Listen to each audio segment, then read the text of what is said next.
Windows 10 is set to be released later this year, but today I'd like to show you how you can download the technical preview and try it out for yourself.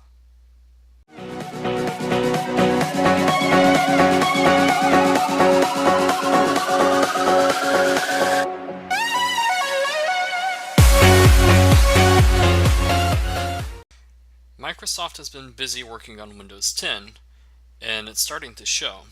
I recently downloaded the technical preview and tried it out for myself, and so far I like it. Now, I really did not like Windows 8. It was just a pain to use, having to switch between the desktop and the Metro apps, and it was not a pleasant experience at all, and I ended up switching back full-time into Linux. But Windows 10 seems to take away all the bad things from Windows 8 and all the good things from Windows 7 and merges them together. And again, it's set to be released later this year. When Windows 10 comes out, it will be a free upgrade for those who are using Windows 7 or Windows 8.1. And it's just a good experience overall. But you don't have to wait until it releases to try it out for yourself.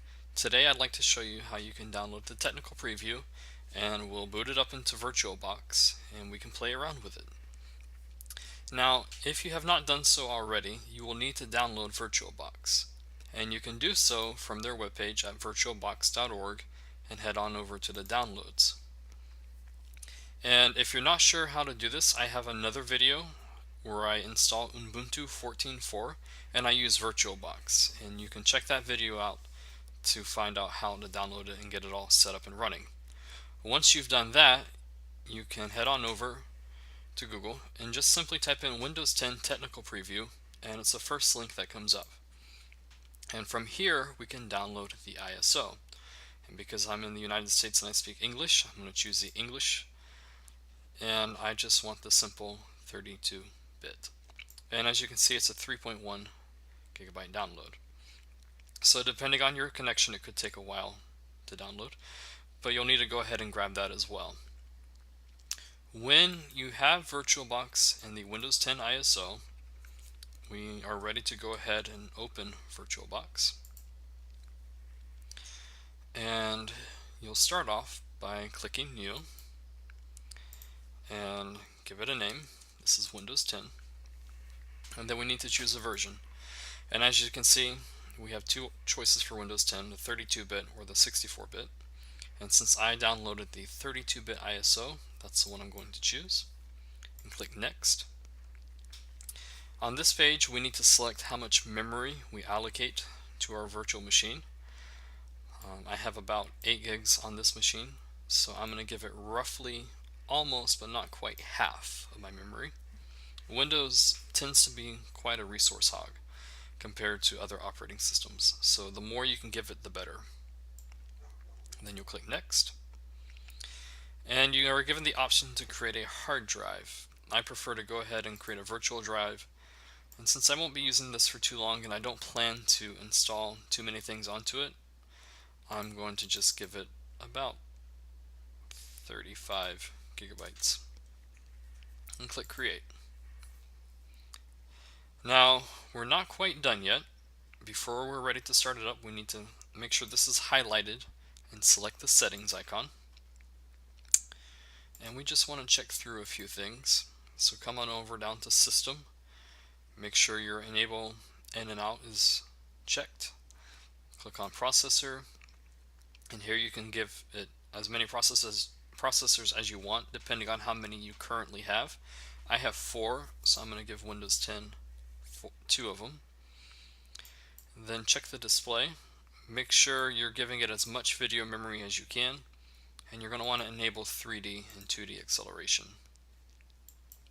On storage, you'll come down to this empty CD icon, you'll click it, and then come over here and click on Choose a Virtual CD or DVD disk file. And from here, we want to select our Windows 10 ISO that we just downloaded. Click Open, and you'll see it here now. And then just do a quick through, make sure everything's checked, our USB, and OK. Now we're ready to start it up. So with the Windows 10 highlighted, we click Start. And just give it a moment to boot up, and you'll see the Windows logo. And from here, we're basically going to run through the Windows installation. And for those of you who have installed Windows 8, it's basically the same thing. Not a whole lot has changed from the installation. You'll choose a location, you'll sign in with your Microsoft account, everything will sync over, and it's a very straightforward process.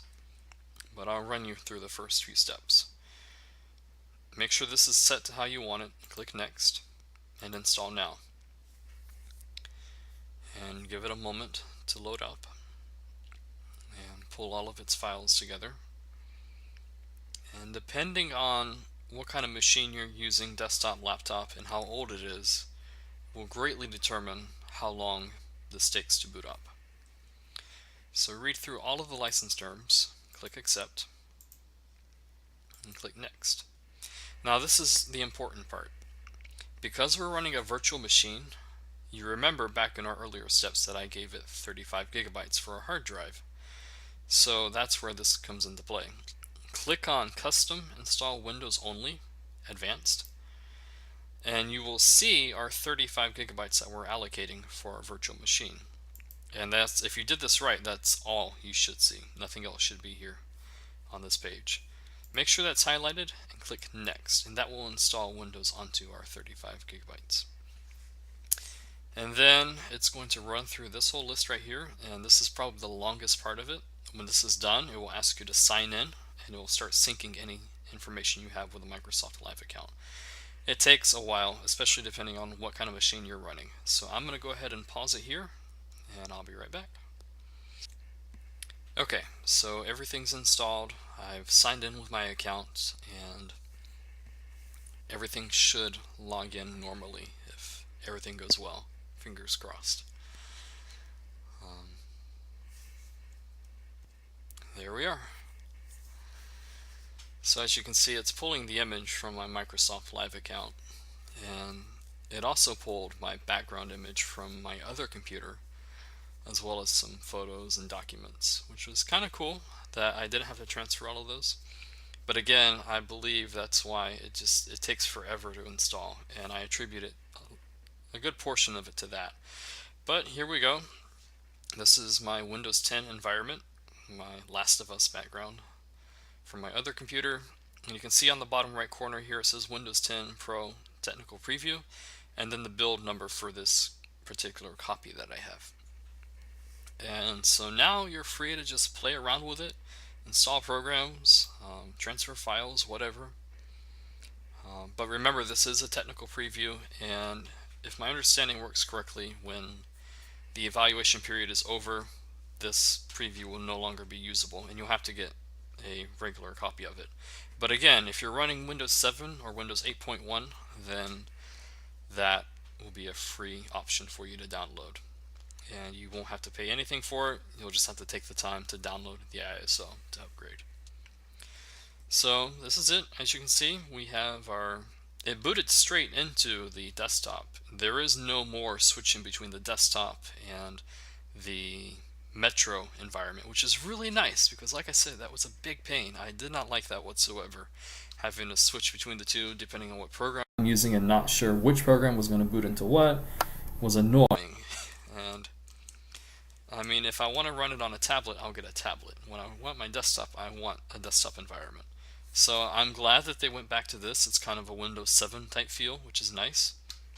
And if you click your Start button down here, you'll see that some of the tiles from Windows 8 did carry over, but rather than having to switch between the two screens, they're presented nicely here in the Start menu.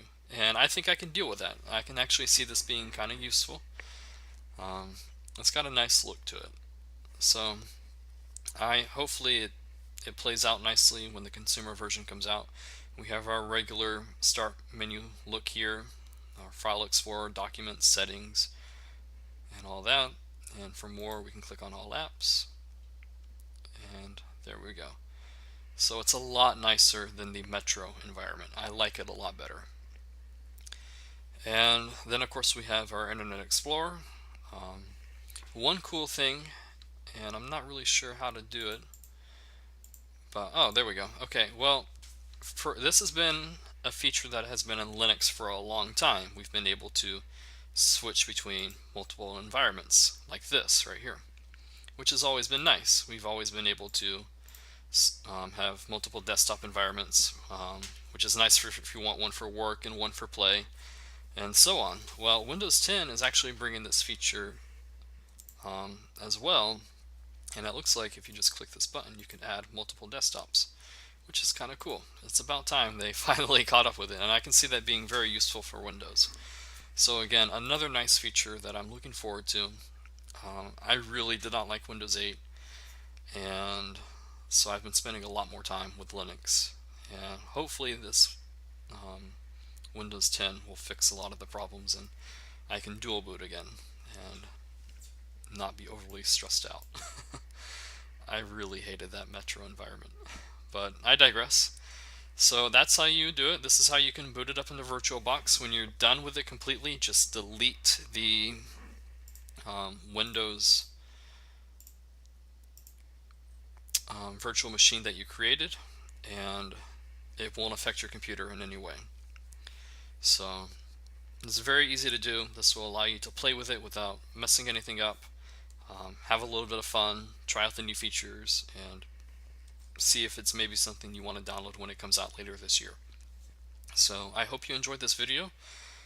Um, if you did, please like and subscribe, and check out my channel for other videos on how to run all kinds of different programs on various operating systems. I have a video that will tell you how to install Ubuntu, if you're interested in that, how to run Windows within a virtual machine, which will give a bit more detail on running VirtualBox as well.